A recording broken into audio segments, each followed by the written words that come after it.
నిజంగా మా అబ్బాయి నిరపరాధి. వాడికి ఆ డాన్సర్ కి ఎటువంటి సంబంధం లేదు సార్. ఆపండి. మీరు ఎవరితో మాట్లాడుతున్నారో తెలుసా?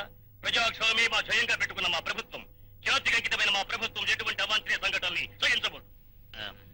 ఇదంతా ఎవరో గిట్టని వాళ్ళని అమ్మే చేస్తున్న దుష్ప్రచారంలా ఉంది. విదేశీ హస్తం కూడా ఉందేమో అని అనుమానంగా ఉంది సార్. మాకు నిజమేదో అబద్ధమేదో తెలియదనుకుంటున్నారా? ఆ డాన్సర్ లంచ చావుకు కారణం మీ కొడుకేనని ప్రజలు పత్రికలు ముక్త కంఠంతో ఘోషించడం మీకు తెలియదా? సార్, మీరు నన్ను అపార్థం చేసుకుంటున్నారు. నా అభిప్రాయం సంజయ్ శ్రీవద్దు, ఈ కేసు విషయంలో ఏ ఒక్క సాక్ష్యం దొరికినా మిమ్మల్ని డిస్మిస్ చేయాల్సి ఉంటుంది. అది కాదు సార్. ఇక మీరు వెళ్ళొచ్చు. సార్, రామ్ కుమార్ చేసిన తప్పుల్ని కప్పిపుచ్చి అతన్ని రక్షించాల్సిన బాధ్యత మనకుంది. ఇప్పుడు ఈ గండం నుంచి ఎలా బయటపడాలా అని మనం ఆలోచించాలి. ఏమి ఆలోచించకుండానే ప్రొసీడ్ అవుతున్నానంటావా? ఎన్ని అడ్డదారులు తొక్కుదామని చూసినా ఏది కుదిరి చావట్లేదు. కేసు క్రైమ్ బ్రాంచ్ వాళ్ళ చేతిలో పడింది. రేపో మాపో వాళ్ళు మా బెధవని అరెస్ట్ చేయడం ఖాయం. నాకు రాజకీయ సమాధి ఖాయం. అసలు రాజకీయ నాయకుడు అవుదాం అనుకున్న ప్రతి మనిషికి పిల్లలు పుట్టకుండా ఫ్యామిలీ ప్లానింగ్ ఆపరేషన్ చేయించేయాలి. ఏ గొడవలో రావింకా. మీరు అనవసరంగా వర్రీ అవ్వకండి. మనం ఎంతకన్నా పెద్ద సమస్యల నుంచి బయటపడ్డాం కదా. ఎప్పుడో ఏదో సాధించామని ఇప్పుడు సంకలు గుద్దుకోవడం కాదు. పొద్దున్న సీఎం గారు పిలిచి బండ బూతులు తప్ప తెలుగులో ఉన్న తిట్లన్నీ తిట్టాడయ్యా. సార్,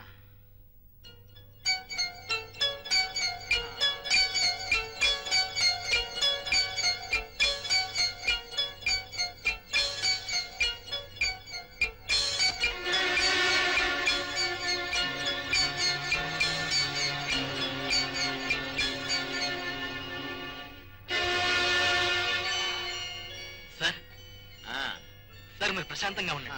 మన వాడిని రక్షించడానికి, ఆ కేసు పైన శాశ్వతంగా ముగించడానికి నాకు ఐడియా తట్టింది. Yes sir. ఏమిటి? నా స్పెషల్ ఎఫెక్ట్స్ టెక్నిక్ తో చిన్న ప్రోగ్రామ్ ఇవ్వాలా? నువ్వు చెప్పేదేమిటో నాకు అర్థం కావట్లేదురా. ఒరే రవి, లిసన్. మాకు యూత్ క్లబ్ ఉందిరా. ప్రతి సంవత్సరం క్రిస్మస్ రోజు రాత్రి అందరూ తలా ఓ ప్రోగ్రామ్ ఇస్తాం. ఎవరిది బెస్ట్ అయితే వాళ్ళకి ఫస్ట్ ప్రైజ్ వస్తుంది. ప్రతిసారి ఆ ప్రైజ్ మా ఫ్రెండ్ కొట్టేస్తున్నాడు రా. ఈసారి ఎలాగైనా సరే ఆ ప్రైజ్ నాకు రావాలి. అది సరే, అందుకు నన్నేం చేయమంటావు? మరేం లేదురా. ఆ రోజు షూటింగ్ లో గన్స్ తో కాల్చినట్టు, బ్లడ్ వచ్చి మనుషులు చచ్చిపోయినట్టు ఎఫెక్ట్ చూపించావే, ఆ ఏర్పాట్లు మా క్లబ్ ఫంక్షన్ లో కూడా చేయాలరా. సారీరా, నా ప్రొఫెషన్ నీకు తమాషాగుందా? No, I won't do it. Udaya అలా అనకరా. నీ ప్రోగ్రామ్ వల్ల నా ప్రెస్టేజ్ నిలబడుతుందిరా. నా పరువు దక్కించి నన్ను గెలిపించు ప్లీజ్. ఉదయ్, నా కన్నం పెట్టే వృత్తితో వేళాపడాలు తమాషాలు ఆడడం నాకు ఇష్టం లేదురా. అలా ఎందుకు అనుకుంటావురా? సినిమాలో చేసినట్టే ఇక్కడ చేస్తావు. ఒకవేళ నాకు బహుమతి వచ్చిందనుకో, నీకు కానుకలు ఇచ్చుకుంటాను. రే, నువ్వు కానుకలు ఇస్తాను కాదురా నేను చెప్పేది. అసలు అది పద్ధతి కాదు. రే, నువ్వు ఇంకేం మాట్లాడకరా. ఆ రోజు నువ్వు క్రిస్మస్ తాత వేషంలో వచ్చి నీ గన్లో టమ్మీ బుల్లెట్స్ పెట్టుకుని మా రామ్ కుమార్ని హఠాత్తుగా కాలుస్తావు. వాడు చచ్చిపోయినట్టు పడిపోతాడు. అంతా అది నిజం అని నమ్మి షాక్ అయిపోతారు. నీ స్పెషల్ ఎఫెక్ట్స్ విషయం తెలిసిన తర్వాత అంతా తప్పట్లు, నాకు ఫస్ట్ ప్రైజ్. ఒరే, ఇది సినిమాలో చేసే టెక్నిక్ రా. 10 మందిలోనే చేయడం. రే, స్నేహం కోసం చేస్తున్నావురా, తమాషా కోసమేగా. ఇందులో తప్పేమీ లేదు. ఇదిగో, నువ్వు ఒప్పుకున్నట్టే. కమాన్, షేక్ అండి. ఓకే, ఈ ఒక్కసారికి చేస్తాను. ఇంకెప్పుడు ఇబ్బంది పెట్టకు. Thank you very much. వస్తాను. అవును, అమ్మ చెల్లి కనిపిస్తారా? ఊరికి వెళ్ళారు. 2-3 రోజులు వచ్చేస్తారు. వస్తాను రా. పర్ఫార్మెన్స్ మాత్రం అదిరిపోవాలి. సర్లే, పోవాయ్. బాయ్. బుజ్జి, రేపు నెట్టు. అబ్బా, నన్ను ఇలా తప్పకపోతే మామూలు బని నేస్తే సరిపోదు కదా సార్. మామూలుగా తిరగడానికి మీరన్న బనీ సరిపోయేది, కానీ ఎఫెక్ట్ కరెక్ట్ గా రావాలంటే ఈ బనీనే వాడు. రేపు బుజ్జి, నేను మెషిన్ గన్ పేల్చడం, నువ్వు బటన్ నొక్కడం అన్ని ఒకేసారి జరిగిపోవాలి. అప్పుడే బ్లడ్ నేచురల్ గా వస్తుంది. అవన్నీ నాకు వదిలే గురు, నేను చూసుకుంటాగా. సరే, మెషర్మెంట్ తీసుకో. ఇదంతా బాగానే ఉంది రవి గారు. బుల్లెట్లు డమ్మీయేనా? మీరు భయపడాల్సిన అవసరమే లేదు. మా ఎఫెక్ట్లన్నీ చూడడానికి నేచురల్ గా ఉంటాయి, కానీ అన్ని డమ్మీలే. అవునండి, అసలు మా సినిమాలే అంతండి బాబు. ప్రేమ, ఫైటు, పాట, మాట అన్ని డమ్మీలే సార్. చూడు రవి, రాత్రి 9 గంటలకు పార్టీ ప్రారంభం అవుతుంది. సరిగ్గా 10 గంటలకి నువ్వు క్రిస్మస్ తాత వేషంలో వచ్చి మా రామ్ కుమార్ని కాలుస్తావు. ఆ తర్వాత నీ రూమ్కి వచ్చి డ్రెస్ చేంజ్ చేసుకుని ఇంటికి వెళ్ళిపోతావు. చూడు, 100% నిజంగా జరిగినట్టు అనిపించాలి. తప్పకుండా అనిపిస్తుంది లేరా. నేను గన్ పేల్చే సమయానికి రామ్ కుమార్ కరెక్ట్ గా యాక్ట్ చేస్తే చాలు. మరి మొహం అంతా కాలిపోయి బొబ్బలెక్కినట్టు ఒక మోల్డ్ కావాలన్నానుగా. ఇదిగో ఆ మోల్డ్. దీన్ని మొహానికి తగిలించుకుంటే చర్మం బాగా కాలి బొబ్బలెక్కిన ఒక ఎఫెక్ట్ వస్తుంది. ఎవ్వరూ కనిపెట్టలేనంత నేచురల్ గా ఉంటుంది.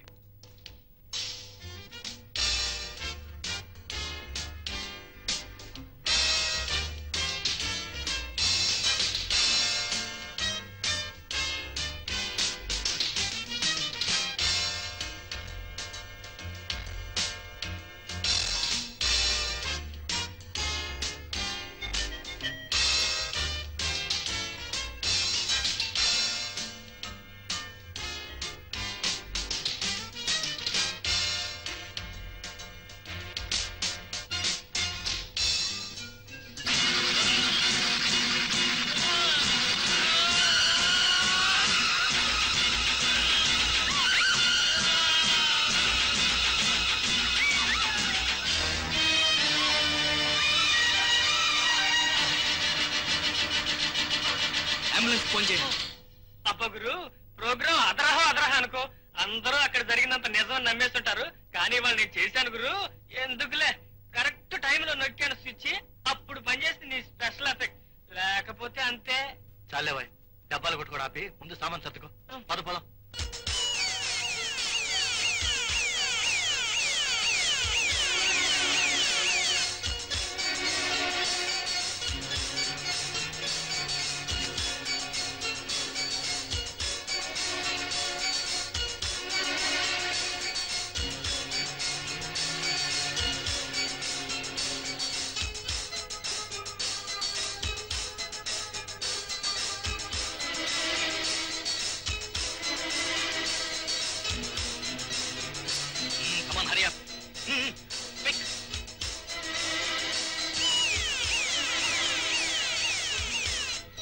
ఏమిటి హడావిడి? ఏం జరిగింది? మినిస్టర్ కొడుకు రామ్ కుమార్ ని క్రిస్మస్ తాత వేషంలో వచ్చి ఎవరో కాల్ చంపారు. అసలు ఏం జరిగిందంటే అతను నిజంగా చచ్చిపోయాడా? ఇప్పుడే అంబులెన్స్ లో తీసుకెళ్తున్నారు. ఇదేమిటి గురు, డమ్మి చావు నిజం చావంటారండి వీళ్ళు? అదేరా, నాకు అర్థం కావడం లేదు గురు. ఇదే తికమక వ్యవహారంలో ఉంది. చూడు, నువ్వు పని చేయి, వ్యాన్ తీసుకుని ఇంటికి వెళ్ళిపో, నేను వాళ్ళతో మాట్లాడతాను. ఓకే.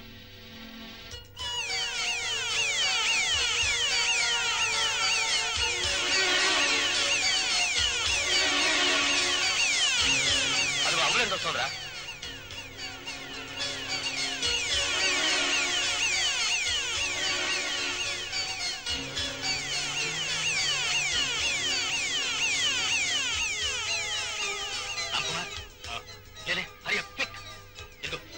మొహం తుడుచుకో.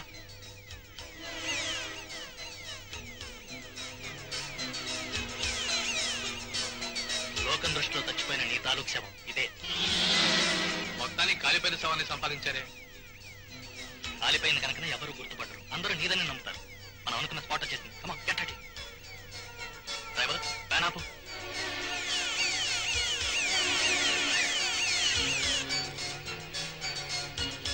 ఇదిగో, నువ్వు వెంటనే అంబులెన్స్ తీసుకుని హాస్పిటల్కి వెళ్ళి.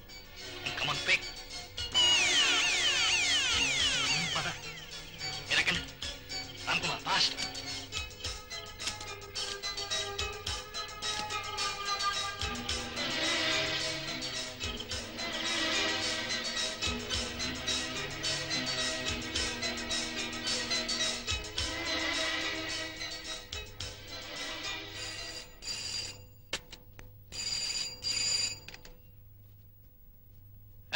హలో బెనర్జీ, నేను రవిని మాట్లాడుతున్నాను. అవును, రామ్ కుమార్ నిజంగా చచ్చిపోయాడని అంబులెన్స్ లో తీసుకెళ్లారేమిటి? రే రవి, ఎంతో కష్టపడి బ్రహ్మాండంగా ఆడిన నాటకాన్ని చటుక్కున తేల్చిపారేయాలని అనిపించలేదురా. అందరినీ ఎక్కువసేపు సస్పెన్స్ లో ఉంచాలని అలా చేశాం. That's all. ఏం సస్పెన్స్ అది? 2 నిమిషాలు నాటకం అని చెప్పి మీ ఇష్టం వచ్చినట్టు చేసేయడం, నన్ను కంగారు పెట్టడం, భయపెట్టడం అన్నా. భయమా? నీకెందుకురా భయం? రేపు ఉదయం రామ్ కుమార్ నీ టాలెంట్ కంగ్రాచులేషన్స్ చెప్పి బహుమతి కూడా ఇద్దామని అనుకుంటున్నాడు. అది సరే, నువ్వు ఇప్పుడు ఎక్కడి నుంచి ఫోన్ చేస్తున్నావు? ఇందిరా పార్క్ పక్కన టెలిఫోన్ బూత్ నుంచి మాట్లాడుతున్నాను. సరే, ఓ పని చేయి, నువ్వు అక్కడే టెలిఫోన్ బూత్ దగ్గర ఉండు. నేను ఇప్పుడే కారు పంపిస్తాను. ఇక్కడికి వచ్చినదంతా వివరంగా చెప్తాను. ఓకే, ఉంటాను.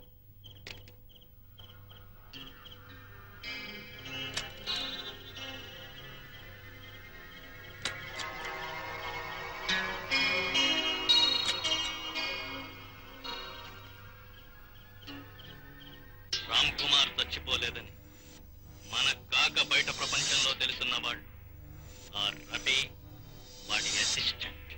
కాబట్టి వాళ్ళిద్దరిని తక్షణమే ప్రపంచం నుంచి బయటకు పంపించారు. అండర్స్టాండ్? వాళ్ళిప్పుడు ఇందిరా పార్క్ పక్కన ఉన్న టెలిఫోన్ బూత్ దగ్గర మన కారు కోసం వెయిట్ చేస్తూ ఉంటారు.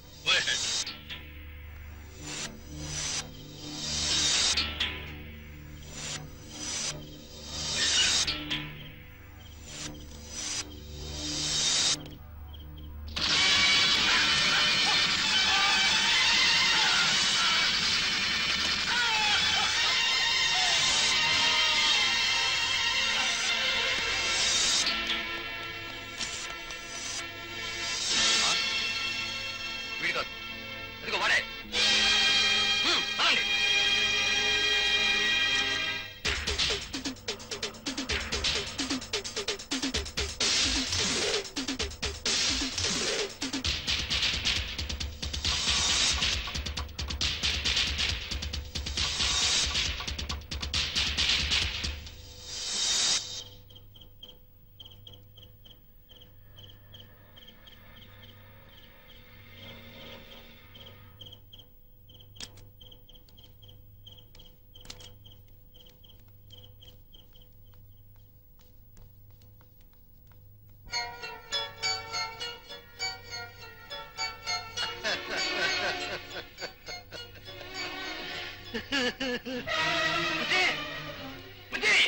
ఏంటి గురు?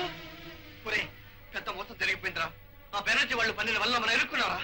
వాళ్ళ మనుషులు నన్ను చంపాలనుకుని వేరే అతన్ని చంపేశారు. ఇప్పుడు నా వెంట పడుతున్నారు.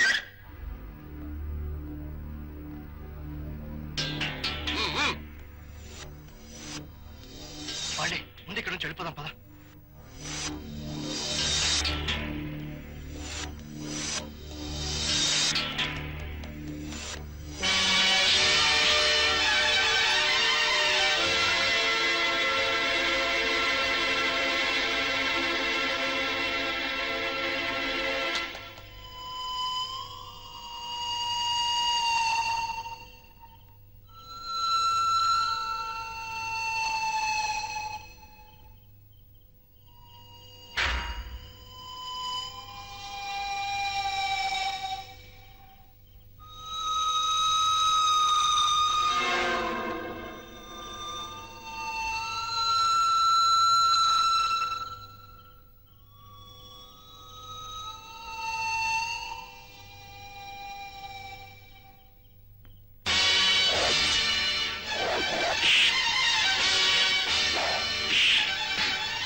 మీద పోయి అగిపెట్టుందిగా ఉంది గురు.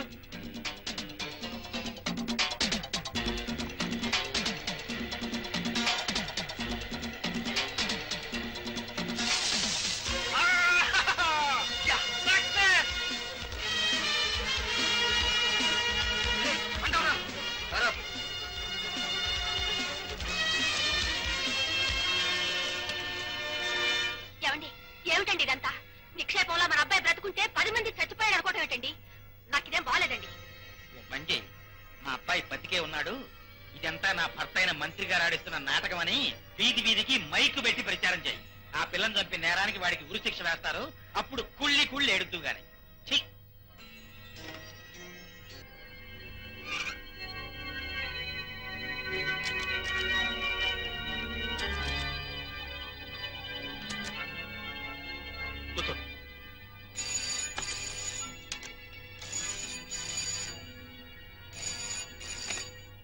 హలో, ఎవరు? బెనర్జీనా?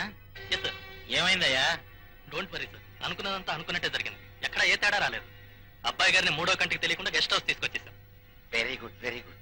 మనం ఫోన్లో ఎక్కువగా మాట్లాడుకోవడం మంచిది కాదు. నేను అక్కడికి వస్తాను. ఈ లోపల వాడిని జాగ్రత్తగా చూసుకోండి. ఓకే?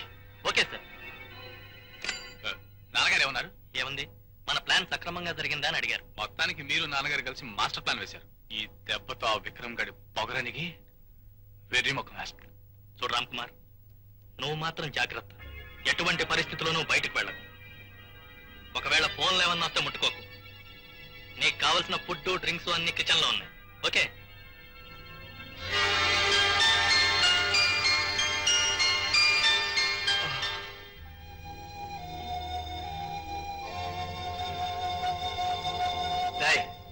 బుజ్జి లేరా.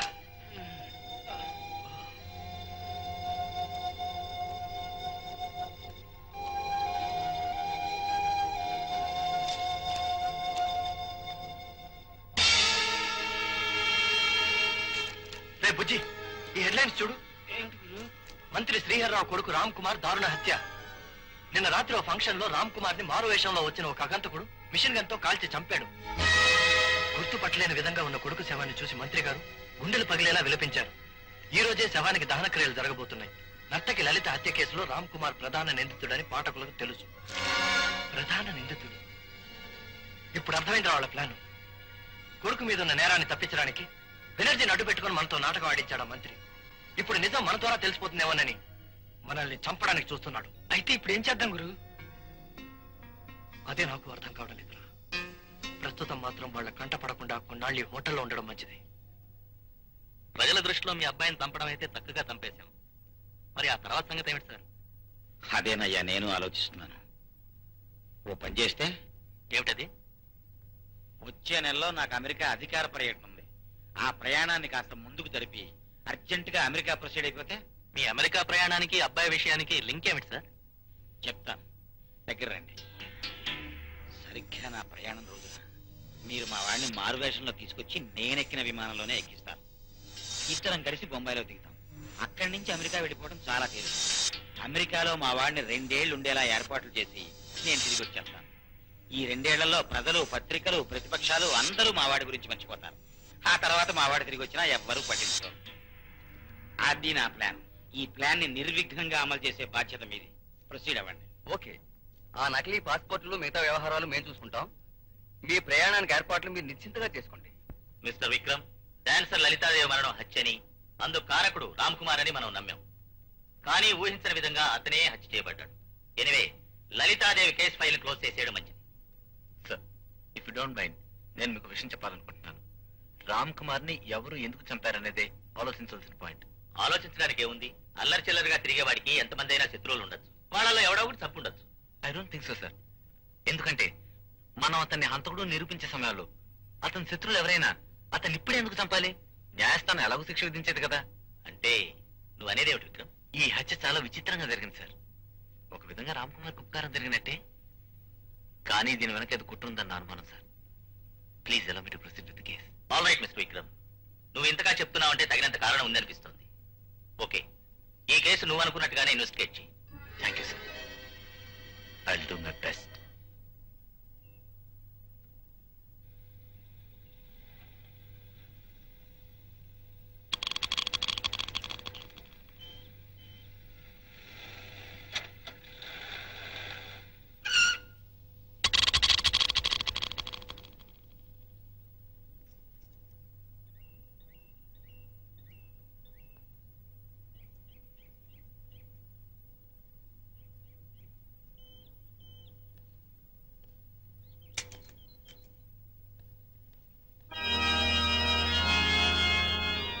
మాత, నేరం చేయడం పాపమంటారు. ఆ పాపం చేసి నేరస్తులతో ఉండటం కూడా పాపమే అయితే నన్ను మన్నించు మాత. ఆ ఘోరం జరగడం నా మనసుకి ఇష్టం లేదు. అయినా చూస్తూ ఉండిపోవలసి వచ్చింది. ఆ రోజు నుంచి నాకు మనశ్శాంతి లేదు. ఓ మాత, ఈ నీ బిడ్డకు మనశ్శాంతి ప్రసాదించు మాత.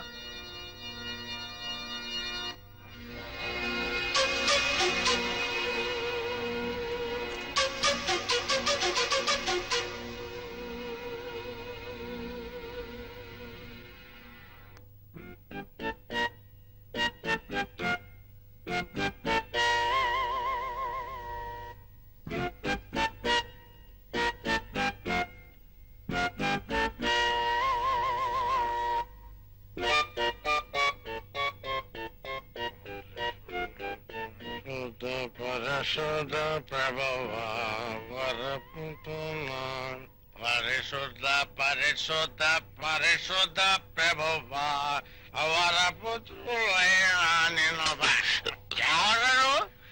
కానిస్టేబుల్ యేసు పాదాలు గుద్దురా. ఇదే మరో కానిస్టేబుల్ అయితే నీ చైన్ తెంపేసి బ్రేకులు పీకేసి పొక్కలో చూడు. మీరా ఫాదర్? ఎవరో అనుకుని నోరు పారేస్తాను. కొంచెం స్పృహలో లేని అంతే. చూపించండి father. God bless you my son. భగవంతుడున్నది తప్పు చేసిన వాళ్ళని క్షమించడానికి, కానీ ఇంత స్పృహ లేకుండా తాగడం పాపం మై సన్. చర్చికి కొత్త ఫాదర్ వచ్చారన్నారు, తమరేనా ఫాదర్? Yes my son. ఇంతకీ నువ్వెవరు? నా పేరు Yesupadam, head constable father. Jesus. Head constable అయ్యుండి నేరాల్ని అరికట్టాల్సిన నువ్వు ఇలా తప్పు తాగడం తప్పు కదా మై సన్. నాకు మొదటి నుంచి దరిద్రం అలవాటు లేదు ఫాదర్. ఈ మధ్య మనసు పాడే అశాంతి ఎక్కువే అలవాటు పడ్డాను ఫాదర్. అంత అశాంతికి మనసు పాడవడానికి కారణం ఏమిటి మై సన్? ఫాదర్, నేను ప్రశ్న అడుగుతాను. నేరం చేయడం పాపం, ఆ నేరం చేసిన వారి పక్కన ఉండడం కూడా పాపమేనా ఫాదర్? భగవంతుని దృష్టిలో రెండు సమానమే. ఆ పాప భారాన్ని నీ మనసు మొయలేకపోతుందని అర్థమవుతుంది మై సన్. అవును ఫాదర్, చేసిన తప్పుని చెరిపేయలేను. పశ్చాత్తాపంతో కుమిలిపోతున్నా. అది చెప్పుకోవాలనుకుంటున్నాను ఫాదర్. దానిదేముంది మై సన్, చర్చికొచ్చి నువ్వు కన్ఫెషన్ చెప్పుకుంటే నీ మనసులో ఉన్న భారం తప్పకుండా తగ్గుతుంది. అందరినీ క్షమించే ఈ దేవుడు నిన్ను తప్పకుండా మన్నిస్తాడు. Come, please come.